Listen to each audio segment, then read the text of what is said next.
What's one of the hardest things about getting a sync? Is it timing?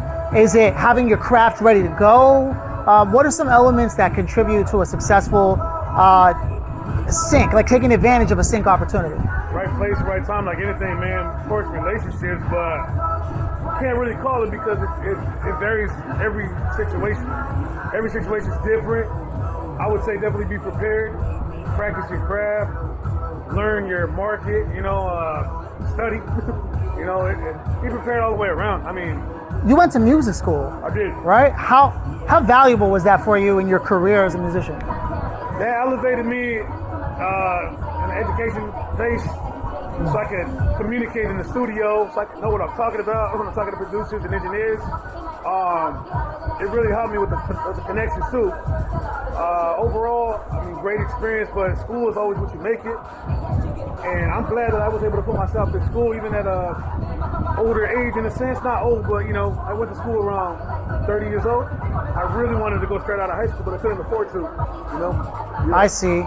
And so how did you manage the idea that you had to take regular jobs over just being able to make money off your craft? Because so many young musicians don't want to make that effort or feel like it's going to be forever. How did you view that? It's hard, man. I'm still doing it, but I saw an interview the other day. I think Russ said, if you're paying your bills off of music, you've already technically made it, Right. So not exactly paying my bills off of music yet, but it's coming.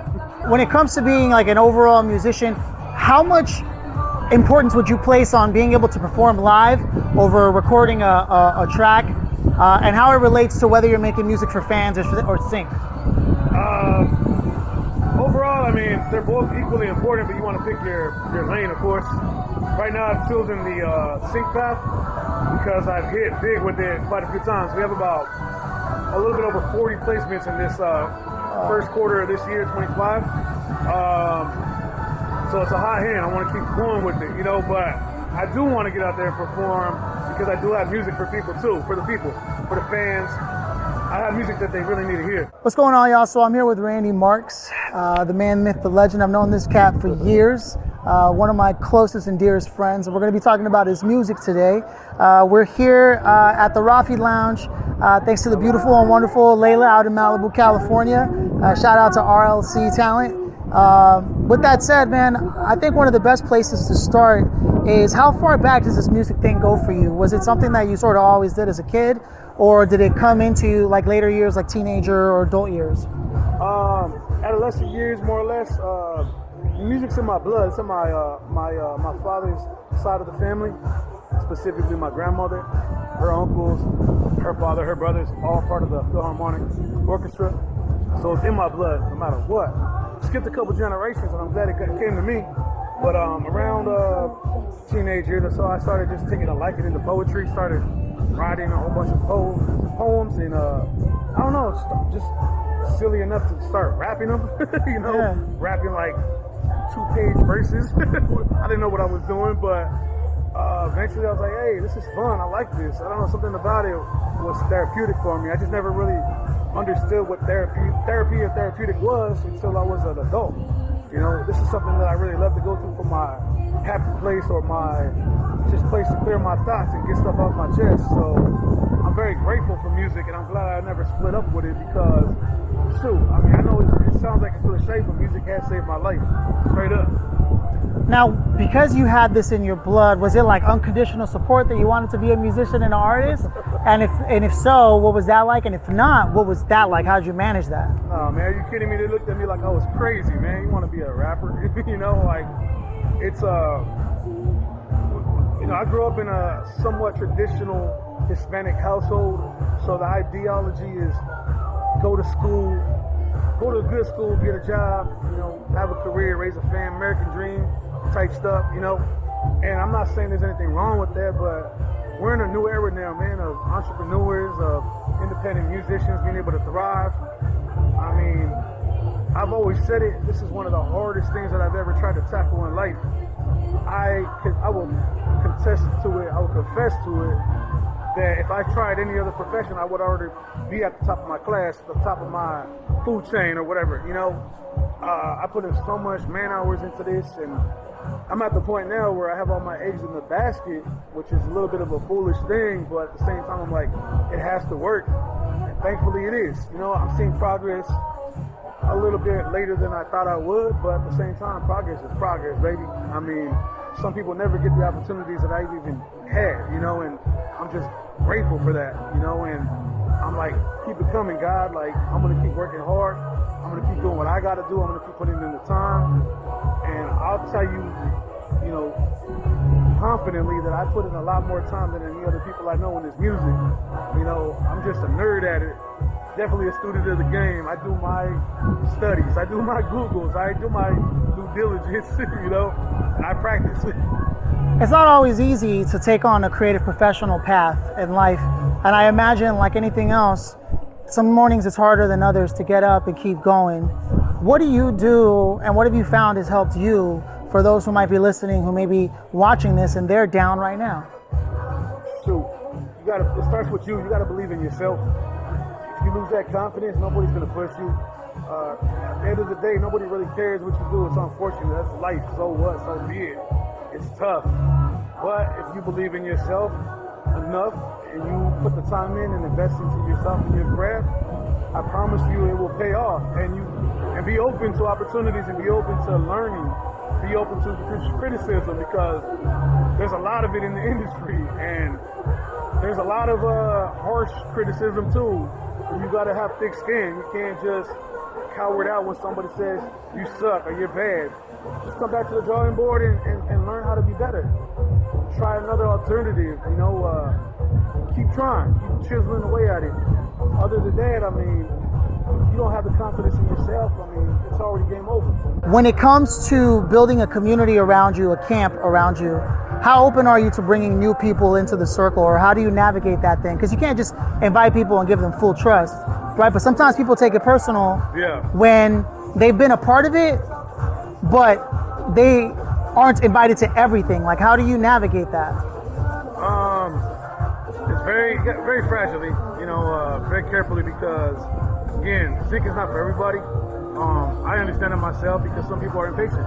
Some people are like, when's the song going to be released? When's the check coming? You know, and again, this is a long run game. You know, checks don't come in until about 6 or 9 months later sometimes. So you got to be okay with that. If people are not hip to it, it could be a little bit of a problem. It can throw out chemistry, it can throw out energy, you know, but not that I'm not open to working with new talent, because I always scope new talent for sure. I try to ease them in little by little, in the sense of, let's do a song or two and see where it goes. You know, no promises, no guarantees, because I'm not the one choosing the songs at the end of the day, but I know the criteria. I know exactly what they might be looking for. So I'm going to never steer anybody wrong when we do a record together. I'm going to try to get the best outcome out of that singer or that rapper or that producer all the time, you know?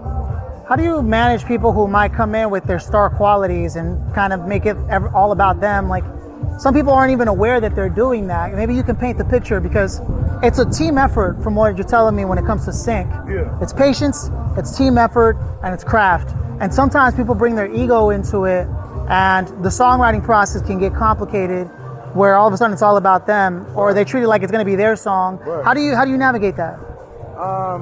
Try not to work with those type of people, to be quite honest with you, because if they're headed from the beginning, it's gonna, again, mess up chemistry in the long run. It's not gonna be a great experience overall for each party. I want to bring in people who are eager to learn, and surprisingly, I've run into a lot of celebrities, a lot of artists, producers that are bigger names than me and more credits than me, and they still are like, hey, how did you get into sync? You know? So it's not something to take lightly in the sense of my position, my stance, because I know how blessed I am to have it, you know? And I don't think it's for anybody to just give out freely. I'm not saying that I'm gatekeeping or anything like that, but at the same time, you got to be very careful, because you could ruin a connection bringing in somebody that has a bad vibe or energy or ulterior motives. You know, they can mess up a connection for you that you built for years or so.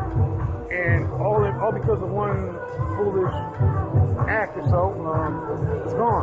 hey, we don't want to work with Randy anymore because he brought that knucklehead last time to the studio, and it's just not the way we want to do. We want to do business, So you got to be careful, just like anything in business, but more so with Sig because it is very precious.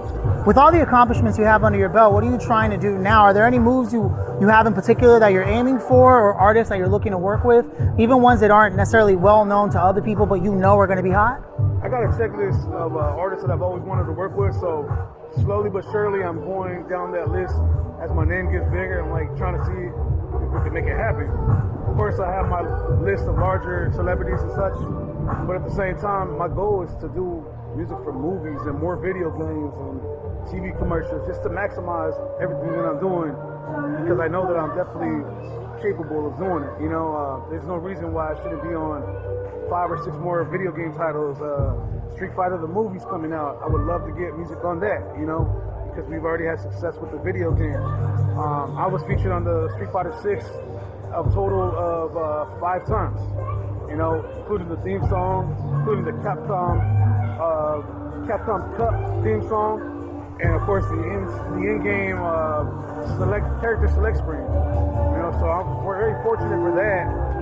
I just want to continue. I want to see where I can go. I've already proven it to myself and to other people that have doubted me already. I know that I'm not foolish or insane or crazy chasing this dream anymore. This is what I'm meant to do. Back in the day, I want to say this is 2007 potentially, even earlier than that. We had gone to a club or a bar of some kind, and there was was it Hot Dollar?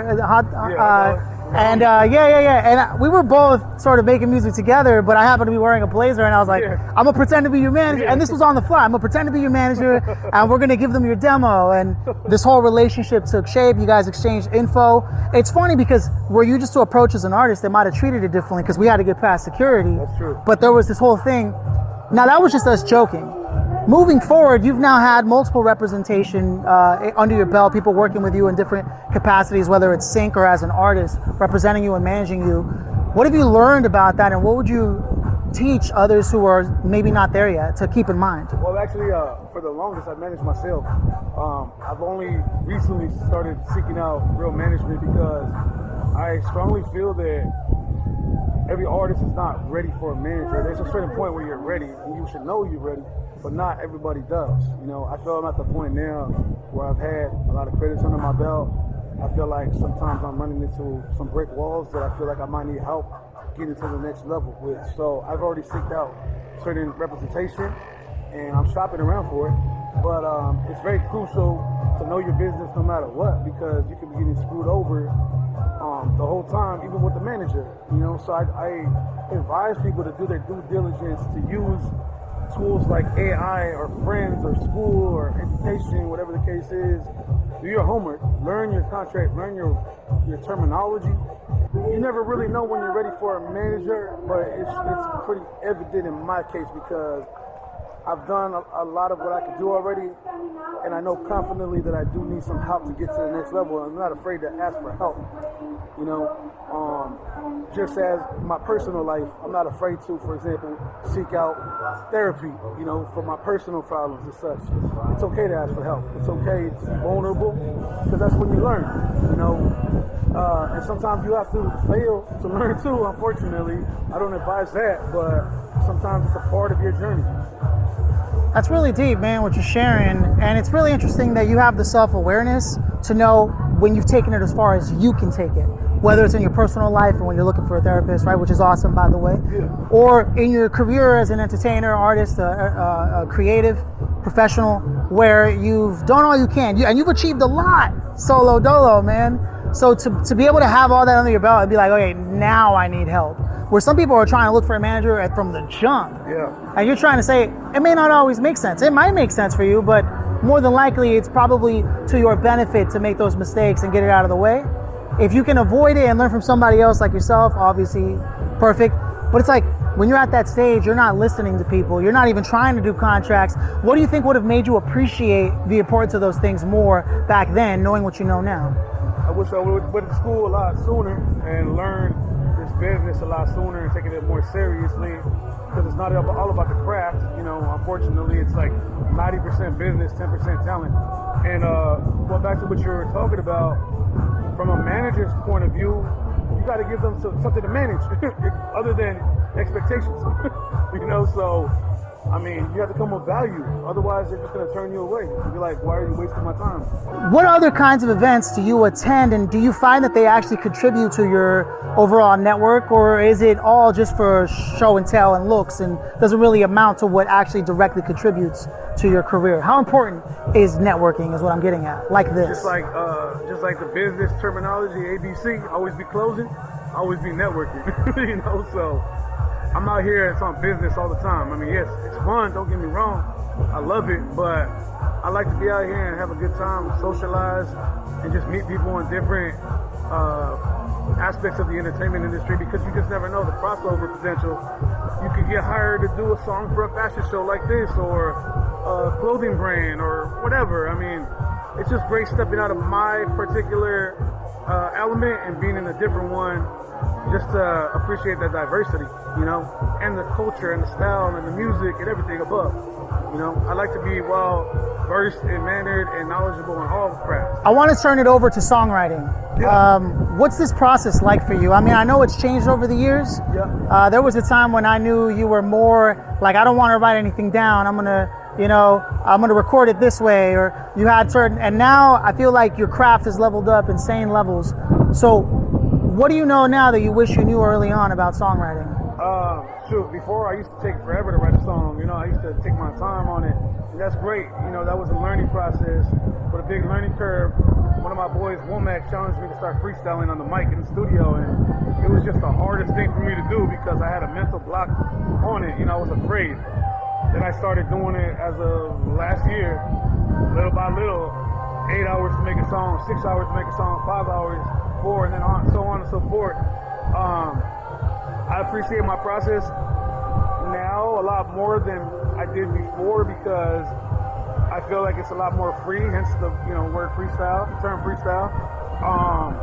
But at the same time, I've become more skilled to back that up, that freestyle. And when I say freestyle, I'm not spitting a 16 or 32 bar verse all at once. I literally do it line by line, bar by bar, punch in, come back, fix it. And I love the process because it allows me to work freely from the end of the song to the beginning, or beginning to end, or middle to whatever direction and such. So it's exciting for me. It keeps it really, really new and interesting for me. And I think that's why I enjoy the challenge for the most part. What's one of the dopest lines you ever wrote that you thought, like, damn, this rhyme is hard, or this set of lines is hard, and can you say it now? I just actually made a song about 3 weeks ago. It starts a little melodic, but I'm just going to say the lyrics. I'm not going to sing them, but people couldn't see the vision back then. I bet you look a little more clear now. I remember when a dream was just a dream. I can't believe it's already here now. Hey. I can't believe it's all really here now. Yeah. But it's the truth, man. I mean, it's funny enough, it's a song that I felt like I've always wanted to make. I've always set out to make that type of song in the beginning. Like, I had a little checklist, like, I want to make a song about making it, And even though I haven't fully made it, it feels good to even get that stuff out, that energy out on the track, because I am making it. I'm a work in progress. So I feel successful. I feel great. I feel like I'm exactly where I need to be and growing. And I'm just open for more opportunities from the universe and God. And now, as we begin to close things out, I just wanted you to let people know where they can find you, where they can connect with you, and if there's any specific things you'd like for people to connect with you if they do that. Yeah, randymarx.com, randymarx.com. Any social media is going to be at It's Randy Marx. And you guys can check out the Limitless project with Sonic B Records. It's the one that got placed on WWE, NFL, reality TV, all that for 2025. Check out Street Fighter 6. Shout out to the whole Capcom team. Shout out to all my peeps, Pollo, GRP, Rocco, 33, Arnulfo, Philly, Tweaks, J-So, KJ. I hope I'm not forgetting anybody, but shout out to God for sure. That's it. Straight up, man. Thanks for stopping by. What's up?